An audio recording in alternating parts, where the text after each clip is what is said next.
Hi guys, welcome to sizzling tea. तो आज सानू भाई का व्लॉग आया है भैया। सैंडस्टोन बिल्डिंग में तो भैया शांति छाई हुई है। पता नहीं कुछ तो हुआ है। सालू ओप्पी के व्लॉग नहीं आए हैं। पहली बार ऐसा हुआ होगा कि सालू ओप्पी का व्लॉग 3 दिन नहीं आया हो। सालू ओप्पी का झगड़ा हो गया सनी से। सनी घूम रहा हुआ इधर उधर। सालू ओप्पी का वैसे ही शक है सनी पे बहुत ज्यादा। फ्रेंड्स, आप बोलो ना सनी को कि हमारी पसंद के ही कपड़े पहने, हमारी पसंद के ही कपड़े खरीदे। तो खैर, तो शोएब भाई का व्लॉग आया और शोएब ने स्टार्टिंग यहीं से की कि सीधा अपने जो बच्चा मामू आए हुए हैं ना इनके घर, उनको ले गया सालू अप्पी जी के घर। और एक्चुअली मैंने इनका पुराना व्लॉग देखा, शोएब का पुराना व्लॉग देखा कि ये देखने के लिए कि वो आए कितने बजे थे। मतलब ट्रेन कितने बजे आई थी, तो वो टाइम था 11:30। तो ये शोएब ने अपना फ़ोन पे दिखाया था कि 11:30 बज गए हैं, ट्रेन आने वाली है, और ये 11:30 बजे रात को आए हैं। अब कोई इतनी दूर झांसी से आए हैं ये लोग, कोई इतनी दूर से आया है अपनी फैमिली के साथ, तो भैया तुम उसे खाना-पीना खिलाओ, चाय-वाय पिलाओ, उनको रेस्ट करने दो, लेकिन ये ले गए रात को ही सबा के घर। पहली बात तो आई वाज़ सरप्राइज़्ड कि अगर भाई आ रहा है, तो माँ क्यों नहीं है उस घर में जहाँ पे भाई आ रहा है? पिताजी का तो रहते ही हैं चलो, माताजी को वहीं होना चाहिए ना। वैसे तो ऐसा ऐसा तो है नहीं कि माताजी जाती नहीं है सानू भाई के घर। माताजी तो रोज़ ही जाती हैं सब्ज़ी देने और खीरा देने, तो रोज़ जाती हैं। तो भाई को लेने गया हुआ है सानू भाई, तो माताजी गायब हैं। माताजी भी गायब हैं, जो कि नानी है। नानी का तो बेटा है, नानी का बेटा आ रहा है और झांसी में रहता है, तो ऐसा भी नहीं कि मौदा में रहता है तो मिलते-जुलते रहते हों। इतनी दूर से आ रहा है तो अम्मी जी भी गायब हैं, अम्मी की अम्मी भी गायब हैं, सब सबा के घर बैठे हुए हैं। सबा लेके बैठी होगी कि भैया ऐसा ना हो कि भाई को कंटेंट मिल जाए, तो सारी पंगत को बुला रखा था ऊपर। और ये रात के 2 बजे हैं। सानू भाई बोलते हैं रात के 2 बजे हैं, सबा के घर जा रहे हैं, और यहाँ पे रिज़ा ने दरवाज़ा खोला। रिज़ा जब भी दरवाज़ा खोलती है ना, सीधा खे, खे, खे, खे करके अंदर चली जाती है। वो कभी ये नहीं बोलती कि भई नमस्ते, सलाम, वलाम जो भी। भैया मामू को देख के तो बोल दो, सानू भाई का तो तुम रोज़ ही देखते होंगे, वैसे रोज़ नहीं देखते, लेकिन फिर भी मामा तो इतने दिनों बाद आए हैं और इसके भी मामा ही लगते हैं। लेकिन नहीं भई, इसको कोई इंटरेस्ट नहीं था, वो हँसती रहेगी। पर उसको लगता है पता नहीं, ये ना इन्फीरियरिटी कॉम्प्लेक्स होता है। जब तुम अननेसेसरी किसी भी बात पे हँसते रहते हो ना, तो अपना जो होता है ना इन्फीरियरिटी कॉम्प्लेक्स छुपाने के लिए तुम हँस रहे होते हो। तो इसका यही हाल है, बात करते-करते आधे-आधे सेंटेंस पे खड़-खड़ करके हँसेगी, और वैसे भी आई कॉन्टैक्ट बना के बात कर नहीं पाती कभी भी। और अंदर का माहौल देखो, एक गंदा डायपर किनारे पे पड़ा हुआ है सोफ़े के पास, पिलो-विलो इनका जो भी फीडिंग पिलो पड़ा रहता है। माताजी रात के 2 बजे यहाँ क्या कर रही हैं? मुझे तो ये समझ नहीं आ रहा है। और नानी तो बैठी हुई हैं और बच्चे को इन्होंने ज़मीन पे लिटा रखा है, जिस गद्दे पे बेटी खाला और रिज़ा सोते हैं, और उसको उसकी मालिश की जा रही है रात के 2 बजे। सोचो, ये रात के 2 बजे मालिश करने का टाइम है, और यहाँ पे पक्का व्लॉग बन रहा होगा। सालू ओप्पी ने रिज़ा को खड़ा कर रखा होगा कि व्लॉग बनाओ कि देखो मैं तो मालिश कर रही हूँ अपने बच्चे की। And I was like really, ये लोग पागल है सही में। ना खुद सोते हैं, ना बच्चे को सोने देते हैं। और बच्चे के पूरे कपड़े-वपड़े उतार रखे थे, वो तो उन्होंने नीचे से ढक दिया। लेकिन इतने खुश हो रहे हैं सालू अप्पी, और हालत देखो, यहाँ पे रिज़ा भी सो रही है, बेटी खाला भी सोती हैं, और नानी भी सोती है। एक छोटे से रूम में इतने सारे लोग सो रहे हैं, और हो सकता है कृष्णा भी यहीं कहीं पड़ा रहता होगा। इनका कुछ भरोसा नहीं है। इनके यहाँ सब चलता है, हिजाब-विजाब का ड्रामा ना सिर्फ़ व्लॉग के लिए ही है। अब नानी तो खुश हो गई अपने बेटे को लेके, बोला ना, ना, ना दोबारा जाओ, हम तो इधर पैसे-वैसे वार के देंगे उसको ऐसे। और दोबारा रीटेक हुआ है यहाँ पे। नानी जी पैसे निकाल के लाई है कि भैया चलो भई इसकी नज़र-वज़र उतारेंगे, वो सब ठीक है। यहाँ बच्चा देखो डायपर पड़ा हुआ है, ओहो भगवान! और बच्चे के सामने सब लोग बैठ गए हैं, वहाँ व्लॉग बन रहा है, बच्चे को कपड़े भी नहीं पहनाए, और आई एम श्योर एसी चलता होगा इनके घर में, और ये ऐसे ही पूरा मतलब डायपर में बच्चा पड़ा हुआ है, और सब व्लॉग बनाने में लगे हुए हैं। इस घर में परमानेंटली 4 औरतें रह रही हैं इस टाइम, सबा, बेटी खाला, नानी और रिज़ा और सनी। और मैंने देखा है कि सनी ना पक चुका है इन सब के बीच रह के, और सनी इस टाइम गायब है। अब रात के 2 बजे सनी कहाँ गया है? या सनी अंदर मुँह छुपा के बैठा हुआ था बेडरूम में, क्योंकि बाहर नहीं आया। पूरे व्लॉग में, शोएब के व्लॉग में सनी नहीं आया है। और रात के 2 बजे कहाँ गया है? कौन से जिम जाता है? क्योंकि इसे अपने रेस्टोरेंट में तो जाना अलाउड ही नहीं है। रेस्टोरेंट तो खैर बंद ही हो गया है, मुझे लगता नहीं कि चलता होगा। और वैसे भी 2 बजे तो बिल्कुल भी नहीं चलता होगा। 2 बजे कौन आ रहा है रेस्टोरेंट में डिनर करने? और जिम भी बंद हो गया होगा आई एम श्योर। तो ये रात के 2 बजे गया कहाँ है सनी? और अगर गया नहीं है, घर में ही है, तो यहाँ इतना सब हंगामा मचा हुआ है लिविंग रूम में। मामू आए हैं पहली बार इनके घर में है। फर्स्ट टाइम मामू विजिटिंग माय होम, वो भी आएगा अभी व्लॉग। बच्चा मामू मीटिंग हैदर फर्स्ट टाइम, ये आएगा नेक्स्ट व्लॉग। तो यहाँ पे सनी क्यों गायब है? भाई सनी को ऐसा क्या डर लगता है, ऐसी क्या शर्म आती है? अब माताजी से पूछा गया कि अम्मी तुमने खाना खा लिया? माताजी फटाक मुकर के नहीं, खाना नहीं खाया हमने तो, भूखे बैठे। देखो खाना 9 बजे खाया था, वो तो लंच था हमारा। रात के 9 बजे लंच ही तो होता है। सालों तो 2 बजे उठती है, 4 बजे ब्रेकफ़ास्ट करती है, 9-10 बजे हम लंच करते हैं, 2-3-4 बजे हम डिनर करते हैं, तो डिनर नहीं हुआ हमारा। ये माताजी को लेके नीचे आ गया अपने घर में। और एक्चुअली इस पूरे व्लॉग में ना कुछ मेन कंटेंट नहीं है, बिल्कुल भी कुछ नहीं है, लेकिन फिर भी कुछ पॉइंट्स हैं जिसको मैं डिस्कस करना चाहती हूँ, इसलिए मैंने बनाया। वैसे भी 3-4 दिन का वो आ गया था गैप, तो मैं सोच रही थी कुछ तो बनाना चाहिए इन पे, तो आ ही गया, शुक्र है जनाब का व्लॉग। माताजी नीचे आ गए, दीपिका भी पूरी चहक के, हाँ जी बहुत अच्छी बहू बनी हुई है, भैया अच्छी बेटी भी बन जाओ कभी, बहुत बन ली बहू, बहू बहू बनने का नाटक बहुत कर लिया तुमने, बहुत निछावर हो चुकी हो, तुम्हें कुछ नहीं मिला, बेटी बन जाओ। जरा अपने माँ-बाप को भी पूछ लो, माँ को नैनी बनाया हुआ है, नौकरानी बनाया हुआ है, इसने भी एक तरीके से नौकरानी ही बनाया हुआ है। वो बात और है कि थोड़ी बेटर इज़्ज़त मिलती है बेटी खाला से तो। अब माताजी यहाँ पे आ गई, बड़ी-बड़ी बातें, रात के 2 ढाई बजे प्रोग्राम चल रहा है और इनको सिर्फ़ पानी पिलाया गया है। देखो पानी की ट्रे रखी हुई है और कुछ खिलाया-पिलाया नहीं है, कोई चाय-नाश्ता दिख नहीं रहा मुझे। अब मुमानी जान से मिला जा रहा है, अपनी ननद और भाभी का मेल-मिलाप हो रहा है और साफ दिख रहा है, ऐसा कोई प्यार-मोहब्बत दिख नहीं रहा है। और ये जो लड़की है ना, इनकी थोड़ी-सी मुझे डिसेंट लगी, वेल ग्रूम्ड, जैसे कि टीनेजर बच्चे होते हैं, लड़कियाँ होती हैं आज के टाइम की। जीन्स पहनी हुई थी, टॉप पहना हुआ था और ऐसा छिछोरी हरकतें नहीं लग रही थी इसकी बिल्कुल, और शराफ़त से बैठी हुई थी और एप्पल वॉच शायद लग रही है मुझे, बाकी मैं मतलब पता नहीं। तो मामा का स्टेटस है ना जो ठीक-ठाक लग रहा है। और जो छोटी बेटी है वो भी ठीक-ठाक थी, भैया बॉय कट बाल है, जीन्स-वीन्स पहनी हुई है, तो ऐसा नहीं है कि ये कोई गँवार से रिग्रेसिव माइंडसेट के हों। वो बात और है कि जो मुमानी जान आई थी ना, वो हिजाब डाल के आई थी और बेटी जीन्स में आई थी, तो वो मुझे थोड़ा-सा वो लगा कि माँ तो हिजाब में है, बेटी जीन्स में, बट ठीक है चलो, ज़रूरी नहीं है कि जो माँ फ़ॉलो करे वो बेटी पे भी मतलब थोपा जाए। बच्चों को टाइम के साथ-साथ इवॉल्व होना चाहिए, हर इंसान को इवॉल्व होना चाहिए और अगर बाय चांस किसी रीज़न से बड़े नहीं हो पा रहे, तो बच्चों को तो थोड़ा-सा इवॉल्व होने देना चाहिए। अब माताजी को देखो, माताजी को और कोई नहीं मिला, छोटी बच्ची कोई चूमे जा रही है, याद है हम सितारा बुआ है, सितारा बुआ, भैया बच्ची को क्या याद, सितारा बुआ ने कभी उनके लिए कुछ किया है क्या जो सितारा बुआ याद रखेगी? उधर से आ गई भैया सबा की पलटन, सबा अपना बच्चा लेके और बेटी खाला और रिज़ा और नानी माँ, ये सारी पलटन साथ आती है, सबा की पलटन है, सबा साथ लेके आती हैं। और इनका गले लगना देखना, सबा को गले लगना ऐसा होता है कि भाई मुंडी झुका देती है वो, उसको कोई अफेक्शन नहीं होता है अपने रिश्तेदारों से, सिर्फ व्लॉग के लिए हो रहा है। अब बेस्ट पार्ट ये देखना था मुझे रिज़ा की और इस लड़की की केमिस्ट्री।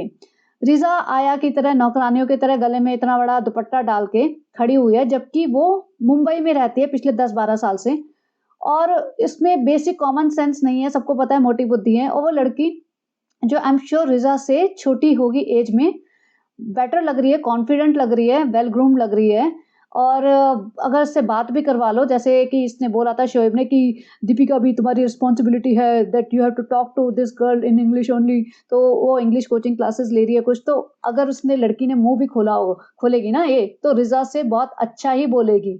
नॉट दैट कि वो इंग्लिश में बोले, हिंदी में बोले, जिस भी लैंग्वेज में बोले, लेकिन वो कॉन्फिडेंटली बोलेगी और आराम से बात करेगी तमीज़ से। ये नहीं कि रिज़ा की तरह आधे-आधे सेंटेंस पे खड़-खड़ हँसेगी। और सालों ओप्पी को देखना, रात के 2 बजे ये सब प्रोग्राम चल रहा है, बच्चा ना सोया है और ना ये बच्चे को सोने देंगे।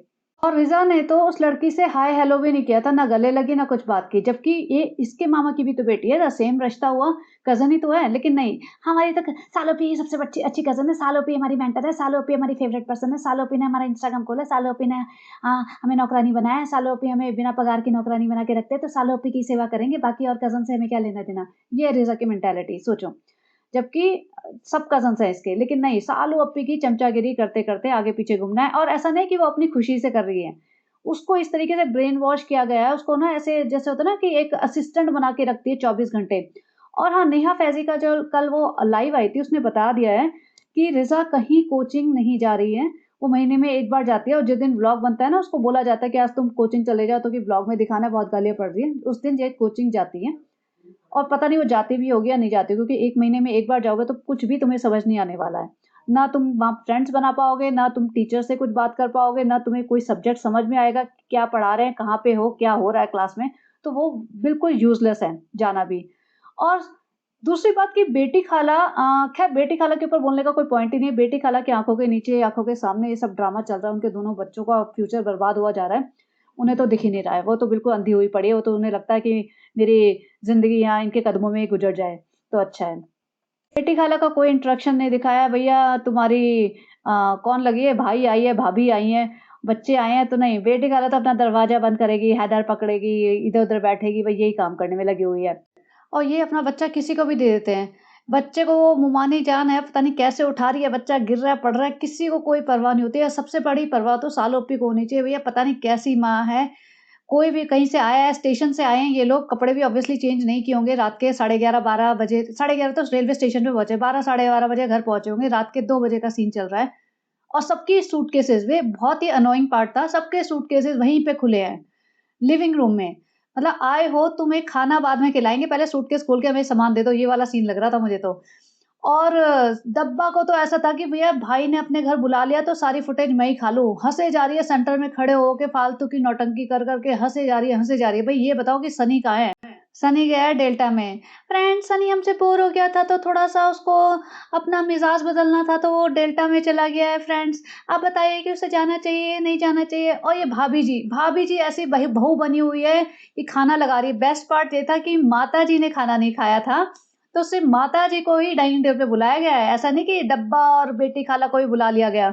नानी को तो भई इज़्ज़त देनी पड़ेगी, थोड़ा-सा उनका बेटा आया है और फिर अदरवाइज़ बुरा लगेगा। नानी को भी ज़बरदस्ती बिठा दिया डाइनिंग टेबल पे, जबकि नानी को डाइनिंग टेबल पे खाने में कोई इंटरेस्ट नहीं रहता है, ना उन्हें उनसे बैठ के खाया जाता है। लेकिन सबा इब्राहिम से नहीं पूछा और ऐसा हो सकता है कि सबा इब्राहिम से खाना खाने के लिए पूछें और वो मना कर दे। ऐसा तो हो ही नहीं सकता, वो तो हमेशा ही भूखी रहती है, वो हमेशा ही खाने के लिए रेडी रहती है। लेकिन सालों ओप्पी जी से नहीं पूछा क्योंकि भाई साहब माताजी को पूछने गए थे कि तुमने खाना खाया? अम्मी नहीं खाना नहीं खाया। तो भैया आ जाओ, माताजी आएँगी सिर्फ़। और भैया पिताजी कहाँ रहते हैं? मुझे तो ये भी नहीं दिख रहा इनके पिताजी क्यों नहीं दिखते यहाँ डाइनिंग टेबल पे बैठे हुए सबके साथ, सबसे बातें करते हुए। एक क्लिप में लास्ट में दिखाया है लेकिन सबके साथ इंटरैक्शन करते हुए, हँसते, बोलते वो नहीं दिखाया। वो एक इंसान के लिए बहुत ज़रूरी होता है। जब यहाँ पे इतने सारे लोग बैठे हुए हैं, गप्पेबाज़ी चल रही है, खाना खाया जा रहा है, ऐसे में पिताजी को अंदर बंद कर रखा है। बंद कर रखा है मतलब लिटरली वो ऐसा तो हो नहीं सकता कि वो गहरी नींद में सो रहे हों, क्योंकि इतना शोर जब बाहर मच रहा है तो गहरी नींद में कैसे सो सकते हैं? लेकिन पता नहीं ये जानबूझ के कट ऑफ करके रखते हैं या वो ही नहीं आना चाहते, क्या सीन है पता नहीं। यहाँ मोमानी जान को मोमानी जान बनना है भैया, बच्चा लेके घुमाए जा रही है, ये ऐसे कह रहा है, इसको बहुत मज़ा आ रहा है, ये बहुत गप्पे मार रहा है, इसको बहुत अच्छा लगता है, ये मुझे कह रहा है कि ऐसे-ऐसे घुमाओ। घुमाई जा रही है फालतू में, बच्चा भी बेचारा परेशान हो जाता होगा, 15-20 हाथों में से रोज़ गुज़रता है ये बच्चा। अब कंटेंट की इतनी ज़्यादा कमी थी कि इतने सारे लोग होने के बाद भी शोएब इब्राहिम ज़मीन पे बैठा है, मोमानी जान ये बच्चे को घुमाई जा रही है। मतलब इनको बात करना नहीं आता है। आपस में कुछ बात कर लो, कुछ दिखाओ इंटरेक्शन नहीं, वो बच्चे पे फ़ोकस कर लिया जी और पीछे बैकग्राउंड म्यूज़िक लगा दिया, खाना खाते हुए तो उनको 1 सेकंड के लिए दिखा दिया, कोई कन्वर्सेशन नहीं दिखा रहे हैं ये। अब रात के 2:30 बजे रसमलाई की बारी आई, तो रसमलाई के बारे में पूछता है, "भाई, शानू भाई रसमलाई देखो अच्छी लग रही है, मेरा भी मन कर रहा है खाने का।" तो रसमलाई के लिए पूछता है शानू भाई कि रसमलाई कौन-कौन खाएगा? और ये तीनों महिला मंडली जो बैठी हुई ना और साइड में बेटी खाला भी बैठी थी, चारों के चारों बोल रहे, "हम खाएँगे, खाएँगे, खाएँगे, रसमलाई तो ज़रूर खाएँगे।" और सबा इब्राहिम, "हाँ, खाऊँगी मैं, खाऊँगी।" भैया रसमलाई खाने के लिए बोल रही है रात के 2:30 बजे और रिज़ा के साथ बोलती है, "हाँ, फ्रेंड्स हम मीठा तो नहीं खा रहे हैं, रिज़ा हम मीठा नहीं खा रहे हैं। सनी हमें मीठा खाने की परमिशन मीठा छोड़ने की परमिशन दे दो ना सनी, हमें मीठा छोड़ने की परमिशन दे दो सनी, आज-आज खा लेते हैं, उसके बाद से नहीं खाएँगे।" भैया ये कभी नहीं छोड़ सकते कोई भी खाना। उधर वो मुमानी जान से बोला कि भैया सारा सामान खोल के हमें दे दो हमारा सामान। जो माताजी आई थी ना वो सामान लूटने आई थी, कहीं ऐसा ना हो कि दीपिका छुपा ले, कोई नमकीन बिस्किट आया हो, कि मोदा की दाल आई हो, मोदा से तो आए नहीं, एक्चुअली झांसी से आए हैं ये लोग, कि झांसी से लेके आए हो कुछ चीज़, हमें ना मिले, दीपिका को मिल जाए, फटाफट पहुँच जाते हैं, सामान-वामान खोल लो। मुमानी जान के सामान पे माताजी की नज़रें हैं पूरे टाइम। माताजी हिलने नहीं वाली जहाँ से जब तक 8-10 पोटलियाँ ना ले जाए अपने घर में। वरना खाना-पीना खा लिया, मिल लिए सबसे, अब जाओ अपने घर में सो, रात के 2:30-3 बज रहे, नहीं जी। और ये लोग ऐसे हैं कि भई लिविंग रूम में ही उनसे सामान खुलवा लिया, व्लॉग बन रहा है, इतने लोगों के सामने टेलीकास्ट हो रहा है ये, उनको ये नहीं बोला कि भई ठीक है तुम्हें रूम दे दिया हमने, वहाँ जाके तुम सेटल हो जाओ, सामान कल खोल लेना। नहीं जी भैया अभी खोल के दे दो, पूरा कुनबा तैयार बैठा है हाथ फैला के सामान लेने के लिए। इतने बेशर्म लोग हैं, इतना पैसा कमा रहे हैं, रोज़ कपड़े लेने जाते हैं, रोज़ पता नहीं कितना खाना ठूँसते हैं। लेकिन सामान कोई भी इनका रिश्तेदार आता है ना, इतने लालचियों की तरह सामान के लिए हाथ फैला के खड़े हो जाते हैं। और जो रूहान का रूम खाली किया था, वो इन चारों के लिए खाली किया था। वैसे भी मुझे लगता नहीं है 4 जने कैसे उसमें सो पाएँगे क्योंकि वो छोटा-सा ही रूम है। अब गद्दे बिछेंगे उसमें, बट एनीवेज़ अगर उनको रूम एलोकेट किया है तो उनका सारा सामान उनके रूम में रखो ना, वो आराम से अपने कंफर्टेबली होके खोलेंगे, सामान उनको देंगे। नहीं जी, लिविंग रूम में 15-20 लोगों के सामने बेचारे सामान खोल-खोल के दे रहे हैं और लेके क्या आए थे, नमकीन के पैकेट, अमरूद के पैकेट और कुछ कपड़े, और सब में लेके पकड़ने में पकड़ते ही, नहीं, नहीं इसकी क्या ज़रूरत है, इसकी क्या ज़रूरत, बाद में बोलती है ये, और पहले पकड़ के अपने साइड कर लेती है कि भैया ले ना जाए। और पीछे देखो रिज़ा, रिज़ा जो इन्होंने डिनर किया है ना, वहाँ का सामान उठा-उठा के किचन में रखवा रही है। तो रिज़ा तो भैया आया है, सबा के घर की भी, माताजी के घर की भी और शोएब इब्राहिम के घर में भी जब भी जाती है ना तो काम में लगती है। सालू अप्पी क्यों नहीं काम में लगी हुई है? सालू अप्पी का हेयर लाइन देख लो भैया, सारे बाल उड़ चुके हैं इसके, बुरा हाल हुआ है बालों का। इसीलिए हिजाब चल रहा है इसके सर पे, जो दुपट्टा है ना, जो सो कॉल्ड दुपट्टा, सो कॉल्ड हिजाब, जिसको जो भी बोलो, गमछा, वो चल रहा है। सूट इतना गंदा पहना हुआ है इसने, कॉटन का सूट इतना, मतलब जैसे होता है ना, निचोड़ के किसी गंदे से पानी में ऐसे फैला दिया हो, उसको दुपट्टे को सर पे ओढ़ लिया हो, वैसा। मोटापे की तो बात ही नहीं कर रहे, लेकिन सोचो मामा आने वाला है, मामी आ रही है, ये लोग इतने सालों बाद आ रहे हैं, तुम भाई के व्लॉग में भी जाओगे तो ये नहीं कि ढंग के कपड़े पहन ले, नहीं जी, बुरे हाल रहते हैं, कितने भी कपड़े दिला दो। इसीलिए कहते हैं ना, कितना भी तुम पैसा कमा लो, अगर तुम अपना लाइफ़स्टाइल नहीं इम्प्रूव कर पा रहे, अपना रहना-सहना नहीं इम्प्रूव कर रहे, तो उसकी कोई फ़ायदा नहीं है पैसे कमाने का। अब देखो रिज़ा को, रिज़ा काम में लगी हुई है, सालू अप्पी क्यों नहीं कर रही है ये सब काम? सालू अप्पी आई है भाभी के घर में, पहले भी ये कुछ नहीं करती थी, भाभी-भाभी करके सारे टाइम इनको रिकॉर्ड करती रहती थी और अपना व्लॉग बना के भाग जाती थी। भाभी 15-15 लोगों का खाना बना रही होती थी बैठ के किचन में, और ये आती थी सिर्फ़ और सिर्फ़ रिकॉर्ड करके निकल लेती थी। अब बेचारी वो मुमानी-जानी आई हैं किचन में कुछ हेल्प कराने, पूछने, लेकिन दीपिका को तो अच्छी बहू भी बनना है ना, और ऊपर से मुमानी-जान दीपिका के लिए पायल लाई है। दीपिका, अरे इसकी क्या ज़रूरत है? अरे बहुत अच्छी, यही मेरी फ़ेवरेट है। जो भी कोई कुछ मुझे पकड़ा देता है वही मेरी फ़ेवरेट होता है। अरे मैं तो अभी पहन के दिखा देती हूँ। यही मुझे इतनी डेलिकेट सी ही सबसे अच्छी लगती थी। मैं तो ये सोच रही हूँ, बेचारे बच्चा मामू इतने सारे खानदान के लिए सामान भर के लाए हैं। मुझे लगता नहीं कि इन्हें कोई अच्छा ट्रीटमेंट मिलेगा भी। हो सकता है बेचारे 7 दिन के लिए आए, 2-3 दिन में भाग जाएँ। अब यहाँ पे रसमलाई डिस्ट्रीब्यूशन चल रहा है भाई, और भाई के पास ना इतना डिप्रेस सा रहता है, या पता नहीं क्या है। पहले के 3-4 साल पुराने ब्लॉग देखो, इतना चहकता था ये आदमी, इतना बोलता था, इतना ड्रामा करता था, दोनों मियाँ-बीवी। अब ऐसे हो गए हैं कि इनसे 2-2 डायलॉग बोलना भी ना इनके लिए मुश्किल हो रहा है। पीछे बैकग्राउंड में म्यूज़िक सा चला देंगे और बस अपना ब्लॉग काटते रहेंगे। और ये मुमानी जी हैं, वो अमरूद लेके आई। बताओ, मुंबई में अमरूद नहीं मिलते क्या? अमरूद के लिए अमरूद आ गए, अमरूद आ गए, ऐसे शर्मा जाएँगी माताजी। और सालू अप्पी को भी अमरूद का थैला मिल गया, वो भी इतनी खुश, एक्साइटेड एकदम। रेहान ढूँढ रहा है मेरे लिए कोई रसमलाई बची भी है, या सारी निपटा दी इन्होंने। और यहाँ देखो, पूरे जूते, चप्पल, सामान, इनके सूटकेसेस सब यहीं खोल दिया। भैया थोड़ी तो शर्म कर लो, इनको इनका रूम दे दो पहले, इनको थोड़ी प्राइवेसी दे दो। और यहाँ पे वे नमकीन वगैरह, मतलब जैसे ना तली हुई भुजिया, सेव, जिसे क्या बोलते हैं जो भी, उसके लिए भी इतने पागल हैं ये लोग कि पता नहीं कहाँ-कहाँ से मँगाते रहते हैं। इनको खाने के अलावा कुछ और सूझता ही नहीं, बस खा लो, सूट पहन लो, खा लो, सूट पहन लो बस। अल्लाह ने इतना नवाज़ा है कि जितना मर्ज़ी खिला दो हमको, जितने मर्ज़ी नया सूट पहना दो, बस यही है ज़िंदगी, खाओ और सूट पहनो और घूमो बस। नेक्स्ट डे का व्लॉग लगाता है, नेक्स्ट गुड मॉर्निंग, और उसमें सानू भाई आके बैठ जाते हैं। ये देखो, हम ना बच्चा मामू से बहुत देर तक बातें करते रहे, हम 5:30 बजे सोए हैं और अब हम 11 बजे उठे हैं। आ जा बेटा आन, रूहान और आन जो भी है, आ जाओ इधर। बेटा आन, तुमको जो-जो बोलेंगे वो पीछे-पीछे रिपीट करते रहना। ये देखो दीदी, दीदी, अप्पी, अप्पी, अप्पी, थोड़ा प्यार-व्यार दिखाओ। हाँ भैया, दीपिका जी पीछे बैठ जाओ, एकदम घरेलू बहू लगनी चाहिए तुम्हें, बिल्कुल भी चप्पल जूतों के साथ बैठ जाओ, बिल्कुल। हाँ, हाँ, अब सही आ रहा है, ये वाला एंगल बिल्कुल सही है, परफेक्ट। हाँ, बच्चे दोनों खेलो। उधर बच्चों मामा को समझ आ गया कि खेल क्या है, यहाँ पे सारे टाइम भैया रिकॉर्डिंग चलती है, अपने बच्चे-वच्चे लेके निकल लो। हमारी बेटी को जो हमने इतना मतलब सँभाल के रखा हो, इसको तो ज़बरदस्ती अपने ब्लॉग में दिखा-दिखा के पागल कर देंगे। चलो भई, अपने बच्चे समेटो, निकल लो यहाँ पे, ज़्यादा दिन रुकने का कोई दिख नहीं रहा हिसाब-किताब। अब देखो, दीपिका जी बैठी हुई हैं वहाँ पे, दीपिका घूम रही है और ये सेम सूट पहन के वो प्रीवियस नाइट थी, और ये 11:30 बजे हैं, 11:30 बजे तो ये उठे हैं। दीपिका हो सकता है पहले उठ गई हो, जैसे भी है। भाई तुम नहाते-धोते नहीं हो क्या? कपड़े नहीं बदलते क्या? इसी सूट में सोई थी क्या? ये अगर नाइट सूट पहन के, नाइटी पहन के सोई है, तो फिर ये दोबारा से वही गंदा सूट कैसे पहन सकते हो? मैं तो इनका ये समझ नहीं आता कि सूटों में सो जाते हैं कि जिसमें सो रहे हैं, और फिर ये ब्लॉग बनाते हैं। भई इन्हें ये नहीं याद रहता कि हमारा ब्लॉग बनेगा, हम नेक्स्ट डे का वो लगाएँगे बीच में क्लिप कि नेक्स्ट डे हो गया है, पब्लिक हमें देखेगी, थोड़ा तो हम अपने आप को सँभाल के दिखाएँ। उसी सूट में रात भर घूम रही है, सबके साथ बैठ गई, खा लिया, पी लिया, सो गई, सुबह उठ के इसी कपड़ों में घूमे जा रही है। अब ये मामा जान ने एक बात कही कि ये जो गिफ्ट लाए हैं बहुत बड़ा गिफ्ट है, इसी गिफ्ट से लोग आसमान की ऊँचाइयाँ तक छू सकते हैं। तो मुझे लगा पता नहीं कौन-सा गिफ्ट है, तो बेसिकली कोई डिजिटल राइटिंग पैड टाइप था, तो उसके बारे में बात कर रहे थे। लेकिन मामा जान शायद ये भूल गए थे कि इस फैमिली के लिए एजुकेशन इम्पोर्टेंट नहीं होती। यहाँ पे 2 बच्चे ऐसे हैं जो स्कूल पढ़ने वाले हैं और उन दोनों को ना पढ़ाई-लिखाई से कोई लेना-देना है, ना उनके गार्डियंस को कोई लेना-देना है, ना उनके सगे माँ-बाप को कोई लेना-देना है। दोनों बच्चे इधर-उधर टाइम पास करते फिरते हैं, ब्लॉक का पार्ट बनते फिरते हैं, रोज़ मॉल जाते हैं और सारे दिन रात के 2-2 3-3 बजे तक जगे रहते हैं, सुबह पता नहीं कितने बजे उठते हैं, बिना खाए-पिए निकल जाते हैं। एक तो जाती ही नहीं है, एक लड़की तो कहीं जाती ही नहीं है, जबकि वो 12th में है। वो ऑलरेडी अपने स्कूल में 3 साल पीछे चल रही थी because she came from Mohada to Mumbai. तो उसका पढ़ाई में वो जो गैप आया था, वो 3 साल का गैप था और अब वो 12th में है, लेकिन उसको अब कोई पढ़ाई-लिखाई से लेना-देना नहीं है और किसी को पूरे खानदान में कोई फ़र्क नहीं पड़ रहा इस चीज़ से।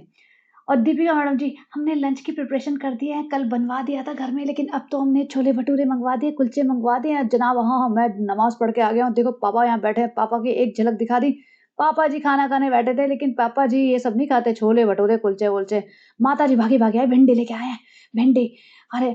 शोएब भाई ने माताजी को पकड़ लिया, माताजी आज सलाम करके दिखाओ भई। बहुत सालों के व्लॉग में सलाम किया था, तो आज हमारे व्लॉग में भी सलाम करो। माताजी ने पूरा ठुमक के गर्दन मटका के छोटों को, बड़ों को सलाम, पूरे तरीके से सलाम किया।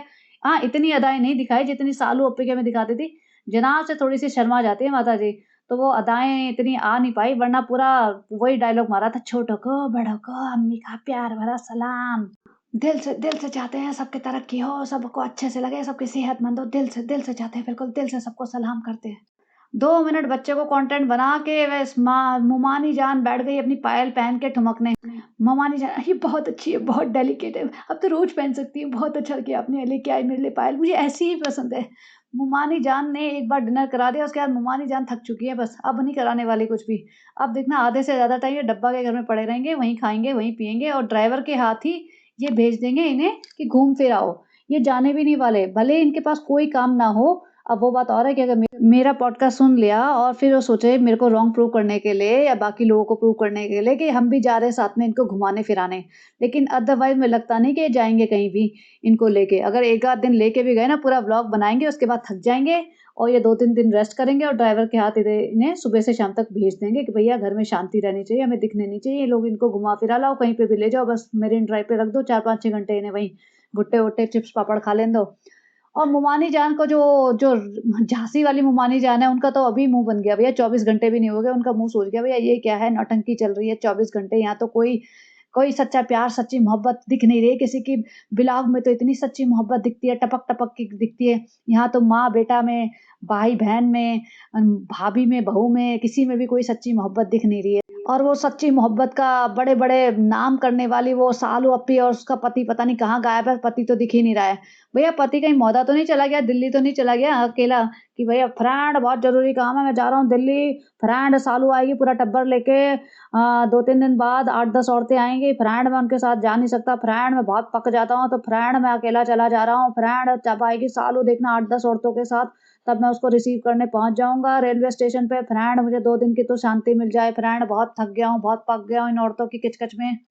और यहाँ पे शोएब भाई बैठ जाते हैं मामा के साथ और ज्ञान पेल रहे हैं। कह रहे हैं देखो हमने बहुत सारी बातें की, पुरानी बातें की, इतना हम तो भाई जैसे थे, हम तो बचपन में नानी के घर जाते थे, दादी के घर जाते थे, ये करते थे, वो करते थे और मैं 38 का हूँ और ये बच्चा मामू 43 के हैं और हमें तो मामा जैसे लगे ही नहीं।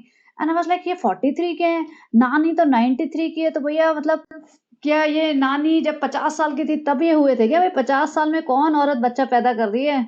तो इनकी सारी ना कैलकुलेशन सारे मैथमेटिक्स गलत है। या तो नानी 93 की नहीं है, नानी 83 की होंगी और 40 ईयर में या 40 प्लस में ये हुए होंगे। बट जो भी है, सानू ने भी अपनी एज कम बताई है और बच्चा मामा की भी उसी के हिसाब से एडजस्ट हुई है। दीपिका कक्कर तो आराम से 42-43 की होगी ही होगी। तो उस नाते से शोएब इब्राहिम दीपिका से 5 साल छोटा है। मतलब ये इन्होंने सब एज का जो झोल करा है ना, ये बहुत ही गड़बड़ करा है, कुछ पता नहीं चलता। वैसे शोएब और दीपिका में पता नहीं कितना डिफ़रेंस है, बट शोएब और सबा में 5-6 साल का डिफ़रेंस बोलते हैं। तो इसके हिसाब से तो सबा 32 इयर्स की है और सबा किसी भी एंगल से 32 की नहीं लगती, वो काफ़ी बड़ी लगती है और अब जो उसका हाल है वो सनी से भी बड़ी उम्र में लगती है। और यहाँ पे बता रहे हैं कि देखो हमने इतने टाइम में पता नहीं लाइफ में क्या-क्या देख लिया, कितने रिश्ते बदलते हुए देख लिए, अपनों को बदलते हुए देख लिया। भाई ये शोएब भाई ने अपने दिल की बात कह दी है कि अपनों को बदलते हुए देख लिया, उसने अपनी सगी बहन को बदलते हुए देख लिया, अपने माँ-बाप को बदलते हुए देख लिया, अपने सगे रिश्तेदार जो भी इनके थोड़े बहुत होंगे भी ना, उन सबको भी बदलते हुए देखा होगा। तो शोएब भाई को ये ना कहीं न कहीं टॉन्ट मार रहा था। बच्चा मामू तो सोच रहे होंगे भैया सबसे पहले रंग बदलते तो मैंने तुम लोगों को ही देखा है, सबसे ज़्यादा रंग तो तुमने ही बदले हैं। तो बच्चा मामू यहाँ बैठे होंगे कि यहाँ बैठ के बड़ी-बड़ी बातें कर रहा है और मुझे 5-6 साल में अब पहली बार बुलाया है, इससे पहले जब इसके पापा का स्ट्रोक आया था ना तब आए थे आई थिंक ये और ये नीचे वाले घर में रहते थे। अब जाके इतने सालों बाद 5 बीएचके में किसी को इन्होंने ठहरा लिया, तो इतनी बड़ी-बड़ी बातें कर रहे हैं, बिठा के पूरा व्लॉग बनाएँगे, कंटेंट बनाएँगे, कंटेंट के लिए बुलाया गया है इन्हें, ना कि कोई प्यार-मोहब्बत है। ये बच्चा मामू को बहुत जल्दी समझ आ जाएगा और हो सकता है 1 दिन के अंदर ही समझ आ गया हो। तो यहाँ पे माताजी आ गया अपनी अपनी माताजी को लेके और बेटी खाला भैया अपने बच्चे को लेकर भैया बेटी खाला जी का बच्चा है ना, उनकी रिस्पॉन्सिबिलिटी है हैदर। सालू जी नहीं आई है, सालू जी आराम से वहाँ पे सो रही होंगी, बोला होगा डिस्टर्ब ना करे, हैदर ले जाओ मुझे यहाँ से भैया, कोई आवाज़ नहीं आनी चाहिए, 2-4 घंटे मैं सोऊँगी। तो देखो, ये 3 औरतें यहाँ पे आ गई हैं और सबसे बड़ी बात कि यहाँ पे इनके पास कोई कंटेंट नहीं था। शोएब इब्राहिम ने अपने क्लोज़ेट में खड़े होके ये शूट किया है कि पापा और बच्चा मामू और अम्मी बैठ के बड़ी दीन-वीन की बातें कर रहे थे और मैंने रिकॉर्डिंग की है, वो मैं दिखाता हूँ, सब इमोशनल हो गए। बेसिकली इस क्लिप में कुछ था नहीं, सिर्फ़ शानों की बड़ाइयाँ थी। सिर्फ़ इसको अपनी बड़ाइयाँ सुनानी थी लोगों को कि देखो मैं कितना अच्छा हूँ, अपने माता-पिता का ख़्याल रखता हूँ, उनको अपने साथ रखता हूँ, उनके साथ रहता हूँ और ये कितनी बड़ी दीन की बात है। तो इस वज़ह से मतलब मेरे पिताजी इतने इमोशनल हो रहे हैं।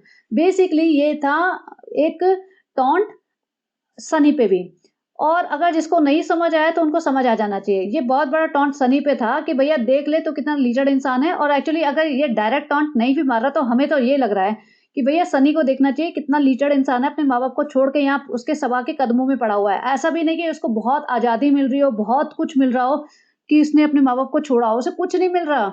उसे अपनी पसंद के कपड़े तक पहनने की परमिशन नहीं है, उसे अपनी पसंद की चीज़ें खरीदने तक की परमिशन नहीं है। उसे अपनी मर्ज़ी से कहीं बाहर जाने तक की परमिशन नहीं है। मुझे तो लगता है ये पूरा एक-एक पाई-पाई का हिसाब लेती होगी कि ये पैसा कहाँ गया, सनी कितनी देर बाहर रहता है, सनी किससे बात करता है, किससे चैट करता है, सब कुछ का ये हिसाब रखती होगी। तो भैया सनी सनी ने सिर्फ़ गुलामी खरीदी है। जो छोटी-मोटी अय्याशी मिल रही है ना, वो सिर्फ़ गुलामी करके ही मिल रही है उसको। उसने अपनी पूरी आज़ादी बेची है और अपने माँ-बाप का साथ सब छोड़ा है, तब जाके उसको ये छोटी-मोटे चिल्लर मिलते हैं। यहाँ पे देखो पिताजी बैठे हैं, माताजी बैठी है और ये बच्चा मामू बैठे हैं। अब तीनों के बारे में बात करेंगे, ये सबसे इम्पोर्टेंट पार्ट है। ये जो बच्चा मामू है, ये इस कुछ तो मतलब ज्ञान बाँट रहे थे, मेरे को एक-एक वर्ड नहीं समझ आया। बेसिकली वो ये कह रहे थे कि सबसे अल्लाह ने कहा है कि जो इंसान अपने माँ-बाप का ख़्याल रखे, वो सबसे बड़ा मतलब बहुत अच्छा काम कर रहा है, वो वही जन्नती है, इस टाइप से। तो पिताजी तो इतने सैंटे हुए पड़े थे, पिताजी तो बिल्कुल खोए हुए थे क्योंकि वो अपने पे ले रहे होंगे।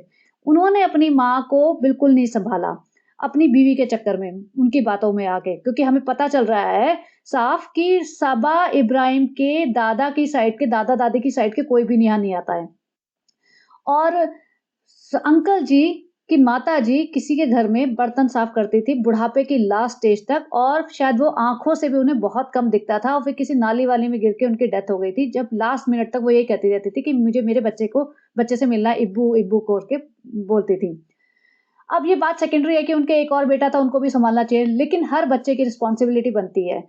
बात गरीबी और अमीरी की नहीं है, एक इंसान को बिठा के तो ये खिला ही सकते थे, अपनी माँ को अपने घर में रख सकते थे। जब ये बाहर से 2 बच्चे उठा लाए, रिज़ा, रेहान, जब उनको खिला रहे हैं, उनको सुला रहे हैं, उनको उनको रोटी, कपड़ा, मकान दे रहे हैं, तो अपनी माँ को भी दे सकते थे। जब ये नानी को जब मर्ज़ी ले आते थे, तो अपनी माँ को भी ला सकते थे। तो ये एक्सक्यूज़ बिल्कुल भी कोई नहीं देना कि इनकी फाइनेंशियल कंडीशन अच्छी थी, नहीं थी। जब ये खुद खा सकते हैं, तो अपनी माँ को भी 2 रोटी तो दे ही सकते हैं। तो इब्बू जी तो इस गिल्टी में बेचारे परेशान थे, रो रहे थे, उन्हें याद आ रहा होगा कि मैंने अपने माँ-बाप के लिए कुछ नहीं किया। और सितारा जी तो भैया मैंने पिछली बार कहा था कि पुरानी खिलाड़ी है, तो वही फिर से पुरानी खिलाड़ी है। बातें कितनी ही करवा लो, इतनी बड़ी-बड़ी बातें, हाँ, ऐसा है, वैसा है, सच में ये होता है।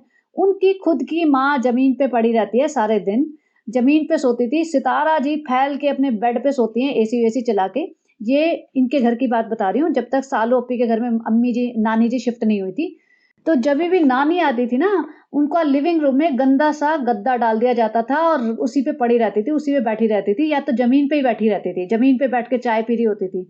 लेकिन सितारा जी के दिल में उनके लिए कोई इज़्ज़त, प्यार, दया कुछ नहीं दिखता था, वो ऊपर सो रही होती थी आराम से बेड पे।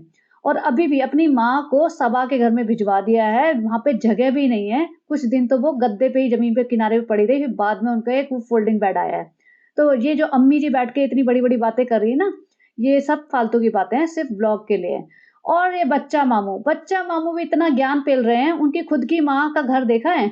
ये फाइनेंशियली थोड़े बहुत ठीक-ठाक लगते हैं, ये अपनी माँ को अपने साथ क्यों नहीं रखते? या फिर अपनी माँ का घर ठीक क्यों नहीं करा देते? उनकी माँ इतनी मतलब सर्दी में, इतनी गर्मी में नॉर्थ में बहुत अच्छी खासी सर्दी और अच्छी खासी गर्मी पड़ती है, वहाँ गर्मी-सर्दी में गंदे से एक कमरे के मकान में रहती है, खुद ज़मीन पे बैठ के अपना खाना बनाती हैं और कहाँ तो वो नहाती-धोती होंगी, कहाँ वो कपड़े धोती होंगी, मुझे नहीं पता। तो कितनी मतलब घटिया अजीब-सी कंडीशन में माँ रह रही हैं, लेकिन यहाँ पे पूरा ज्ञान पेला जा रहा है कि माँ-बाप का कर दिया तो सब कुछ कर दिया। ये सही बात है कि चलो माँ-बाप को सबको सँभालना चाहिए, हर इंसान की रिस्पॉन्सिबिलिटी बनती है कि अपने पेरेंट्स का ध्यान रखे क्योंकि उन्होंने भी तुम्हारा ध्यान रखा है जब तुम छोटे थे। तो ये बात में ऐसा नहीं कि बात गलत कह रहे हैं, बात सही कह रहे हैं, लेकिन कह कौन रहा है और कह किससे रहे हैं और हाँ में हाँ कौन भर रहा है, वो देखो। तो तीनों के तीनों गिल्टी हैं, ये जो जहाँ पे बैठ के ज्ञान पेल रहे हैं ना और चौथा इंसान जो वीडियो रिकॉर्डिंग कर रहा है और इब्बू जी कह रहे हैं कि सानू की वज़ह से हम बहुत खुश हैं, सानू ने हमें सँभाला है सानू। जो सानू जी जो यहाँ वीडियो रिकॉर्डिंग कर रहा है, अपने आप को महान दिखाने के लिए, अपने आप को हीरो दिखाने के लिए कि मैं कितना बड़ा सच्चा इंसान हूँ, मैं माँ-बाप को सँभाल रहा हूँ। येस, अपने पिताजी को सँभाल रहे हैं लेकिन किसके एक्सपेंस पे इन्होंने सँभाला? दीपिका के एक्सपेंस पे। चलो मान लिया चलो दीपिका वाइफ़ है, ठीक है। लेकिन माताजी अलग क्यों रह रही हैं? माताजी को क्यों नहीं रखते एक साथ? माताजी, पिताजी को दोनों को एक साथ रखो इस एज में, दोनों को एक-दूसरे का साथ चाहिए, कंपनी चाहिए, लेकिन नहीं, ये अलग-अलग रखते हैं। इसका कोई एक्सक्यूज़ उन्होंने कभी आज तक दिया है? कभी भी नहीं बताया। इतने लोग पूछ-पूछ के थक गए, तो अपने माँ-बाप को साथ क्यों नहीं रखते? पहले तो शुरुआत में तो चलो ठीक है, घर छोटा था या जो भी, लेकिन अब क्या रीज़न है? अब तो 5 बीएचके है ना, नाम के लिए 5 बीएचके है। इनके पास एक ये वाला रूम है जिसमें अंकल जी रहते हैं, एक दीपिका शोएब रहते हैं और एक छोटा-सा रूम है जिसमें रूहान का प्ले एरिया टाइप बनाया हुआ है, जो रूहान का रूम है। बाकी इन्होंने 2 रूम को मर्ज करके एक लिविंग रूम बना दिया और एक छोटा-सा जो एरिया होगा उसको इन्होंने नमाज़ रूम और वहाँ ट्रेडमिल वगैरह रखी है, वहाँ पर वो बना दिया है। तो वो सारा रूम ना इनका मतलब जो घर है 5 बीएचके ना होके देखा जाए तो 2 बीएचके या 3 बीएचके मैक्सिमम कह सकते हो, इससे ज़्यादा स्पेस नहीं है इनके पास। लेकिन माताजी तो यहाँ रह ही सकती है ना, ये तो इतने बड़े घर में माताजी नहीं रह सकती, लेकिन ये रखना नहीं चाहते हैं। अब क्यों नहीं रखना चाहते वो तो यही बताएँगे। फ़ोटो में या व्लॉग्स में तो इतना प्यार दिखाते हैं, इतने डायलॉग लिखते हैं, इतने डायलॉग मारते हैं, प्यार बाँटिए, माँ-बाप की इज़्ज़त करिए, ये करिए, वो करिए, लेकिन ये इंसान अपने माँ-बाप को साथ नहीं रख सकता है। तो इसमें जो चारों लोग हैं, वो सारे गुनहगार हैं। पिताजी भी, माताजी भी, बच्चा मामू भी और जो इंसान खड़ा होके रिकॉर्ड कर रहा है ना शोएब इब्राहिम वो भी। तो ये मुझे बोलना था क्योंकि ये वाला पार्ट ज़रूरत से ज़्यादा मतलब इनटॉलरेबल हो चुका था। इब्बू जी तो रोए जा रहे हैं, अंकल जी रोते रहते हैं। अंकल जी को इतनी ज़्यादा गिल्ट है और होनी भी चाहिए और सबसे ज़्यादा गिल्ट तब होती है जब तुम हेल्पलेस हो जाते हो। अंकल इस एज में और अंकल की एज कोई ज़्यादा दिखती नहीं, अंकल वेल मेंटेन्ड है। उनकी इस एज में वो पिछले 5 साल से ऑलमोस्ट बेड पे हैं। वो सिर्फ़ वॉक करते हैं और या टीवी देखते हैं, इसके अलावा उनके पास कोई काम नहीं है या फिर जो डायलॉग 4 बुलवा ले ना कोई जिसका भी व्लॉग बन रहा हो, चाहे वो सबा इब्राहिम का बन रहा हो, चाहे दीपिका कक्कर का बन रहा हो, चाहे शोएब का बन रहा हो, उस इंसान के लिए 2-4 डायलॉग बोल देंगे। सरप्राइज़ के नाम पे कोई उनके हाथ में कोई पैकेट पकड़ा देता है कि ये इसका बर्थडे है, इसकी एनिवर्सरी है, ये पैकेट दे देना, ये आपकी तरफ से सरप्राइज़ है, वो हाँ में हाँ भर देते हैं बस। ये उनका रोल है। तो इंसान को ना पुरानी बातें याद आती होंगी कि पुराने टाइम पे मैंने क्या गलत किया और क्या मैं सही कर सकता था और वो गिल्ट खाता है इंसान को, स्पेशली बूढ़े लोगों को। तो वो उसी गिल्ट में अंकल जी रोते रहते हैं, इसीलिए बात-बात पे रोते रहते हैं। और माताजी तो भैया अलग ही मिट्टी की बनी हुई हैं, माताजी को तो कोई सी मुझे लगता नहीं किसी भी टाइप का कोई गिल्ट होता होगा। और देखो कर्मा की बात है ना कि माताजी का कर्मा भी तो माताजी के ऊपर आ ही रहा है। इतना भरा पूरा परिवार होने के बाद भी माताजी से इधर से उधर टप्पे खाती फिरती हैं। कभी बेटी के व्लॉग में जाके अपना कंटेंट बनती हैं, कभी बेटे के उसमें आके शर्मा के छोटे को बड़ों को सलाम करना पड़ रहा है और अपने घर में कुछ करने को है नहीं, अकेली रहती हैं। वो रेहान तो मतलब स्कूल जाता होगा, कॉलेज जाता होगा या बाहर घूमता होगा या भाई-भाभी का कंटेंट बनता होगा, तो उससे कितनी कई बात करेंगी। तो अपने घर में वो अकेली हैं, कैसे टाइम पास करेंगी?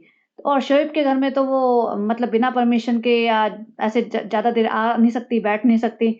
सालू ओप्पी के घर पहुँच जाती हैं, सालू ओप्पी भी पूरा यूज़ कर लेती है, जब भी आती हैं तो भैया पहले ये करो, वो करो, कंटेंट दो, पूरा ड्रामा दिखाओ, तब जाके कुछ हम खाने-पीने को देंगे। तो ये माताजी की भी हालत कोई ऐसी नहीं है कि बहुत ही अपनी लाइफ़ एन्जॉय कर रही हैं। माताजी की हालत भी पैथेटिक ही है और अब और खराब होती जाएगी, क्योंकि अब इनका डाउनफॉल आ रहा है और जब डाउनफॉल आएगा तो इनके पास पैसे की कमी होएगी, मतलब कमी इन द सेंस पैसे कम आएँगे कंपैरेटिवली जो पहले आते थे। तो और बौखलाएँगे, खर्चे कम करेंगे। जिस माताजी को ये जब मर्ज़ी बीबा में ले जाती थी, मलमल के सूट दे रहे थे जो 30-30 हज़ार के थे, 15-15 हज़ार के सूट पकड़ा देते थे। माताजी एक बार पहन के फेंक देती थी, ज़रूरतमंदों को दे देते हम एक बार पहनते हैं बस। और वो सब ड्रामा बड़े-बड़े रेस्टोरेंट में खाना-पीना, जब मर्ज़ी रोज़-रोज़ की शॉपिंग, वो सब बंद हो जाएगा। और जब व्लॉग ही बनना बंद हो जाएँगे, तो एक-दूसरे का एंटरटेन करना भी बंद हो जाएगा, एक-दूसरे के घर में आना-जाना भी बंद हो जाएगा। आपको क्या लग रहा है सबा इब्राहिम के घर में माताजी 4-6 घंटे बैठ पाएँगी? अगर सालों पे व्लॉग ना बना रही हो तो। सालों पे अपने घर में किसी को ना घुसने दे और सेम विथ शोएब इब्राहिम। शोएब इब्राहिम और दीपिका कक्कड़ अपने घर में किसी को ना घुसने दे अगर उन्हें व्लॉग ना बनाने हो तो। अब माताजी को सिर्फ़ इतना ही अलाउड है कि भैया आओ, खीरा सब्ज़ी दो पिताजी को, 2 मिनट बात करो और निकलो। माताजी ऐसे अंकल जी के साथ ऐसे बेड पे आराम से लेट नहीं सकती है। ऐसे नहीं कि 2-4 घंटे यहाँ बिता सकती है, वो नहीं। वो तो जब शोएब इब्राहिम और दीपिका कक्कड़ घर से बाहर जाते हैं ना कहीं वेकेशन पे, तब साबा इब्राहिम लेके आती है, तब उनको शूट करती है और फिर टाइटल डालती है कि अम्मी और अब्बू ने कितने महीनों बाद, सालों बाद एक साथ टाइम स्पेंड किया। तो वो सब जो दिखा रहे हैं ना ये इससे पूरा ब्लॉग के हिसाब से चल रहा है। प्यार, मोहब्बत और जितने भी रिश्ते हैं, वो भी मतलब इतने क्रैक्स तो दिख ही रहे हैं, लेकिन फिर भी चल रहे हैं और 1-2 साल बाद जब इनके ब्लॉग्स बिल्कुल ठंडे पड़ जाएँगे, तब देखना इन लोगों की हालत। माताजी की हालत और पिताजी की हालत। माताजी की हालत तो बेटी खाला से बदतर हो सकती है क्योंकि बेटी खाला से तो काम निकलवाते हैं ना कि भैया हैदर सँभालो, घर के काम करो और कंटेंट नहीं है तो कम से कम घर के काम तो करो, बर्तन मांजो, खाना बनाओ, बच्चा सँभालो। माताजी के बस का तो वो भी नहीं है, तो माताजी तो बिल्कुल टोटली इग्नोर्ड हो जाएँगी। तो चलिए यही था बेसिकली और सनी क्यों नहीं दिखाया है? सनी कहाँ गायब है? वो सब सालू के ब्लॉग में आएगा। भैया इनका ना कंटेंट सब बँटा रहता है, एक-दूसरे का ऐसे नहीं बताते। मुझे लगता है सनी शायद कहीं गया हुआ होगा और दिल्ली तो नहीं जाएगा अकेला क्योंकि दिल्ली जाएगा तो भैया सालू पे भी तो जाएगी, वो तो मेन कंटेंट है, तो ऐसा कैसे हो सकता है सनी अकेला दिल्ली चला जाए या मौदा चला गया वहाँ पे नानी जी की तबीयत और ज़्यादा खराब हो रही है, क्या पता? लेकिन अगर सनी यहीं है तो फिर तो बहुत ही बेशर्मी की बात है कि सनी आया ही नहीं। सनी की इतनी क्या फटती है कि सानू भाई के घर भी नहीं जा रहा है, सानू भाई घर आ रहे हैं तो भी गायब हो जाता है मुँह छुपा के। और अगर घर में नहीं था, तो रात के 2 बजे कहाँ घूम रहा था भई? रात के 2 बजे ऐसा कौन-सा काम था जो सनी गायब था? तो चलिए यही थे हमारे क्वेश्चन्स कि सनी क्यों नहीं आता सानू भाई के सामने? ऐसी क्या प्रॉब्लम है? भैया घर जमाई है, जमाई राजा है, तुम्हारे घर के इकलौते, इज़्ज़त दो पूरी। इतनी बड़ी-बड़ी बातें करते हो, प्यार बाँटिए, इज़्ज़त बाँटिए, ये बाँटिए, वो बाँटिए, तो भैया घर के जमाई को, इकलौते जमाई को तो पूरी इज़्ज़त दे दो तुम। बाकी लोगों को तो इज़्ज़त बाद में देना। तुम अपने मामू को इज़्ज़त देने व चले हो। मामू समझ चुके हैं तुम्हारा खेल और मामू और ये मामू अपनी माँ को लेने आए हैं या ऐसे ही घूमने-फिरने आए हैं? अब माँ को लेने आए हैं तो माँ झाँसी रहेगी। चलिए पता नहीं देखते हैं आगे क्या होता है, कौन कहाँ रहता है। तो बने रहिए एंड बताना कैसा लगा and have a great day. Bye bye.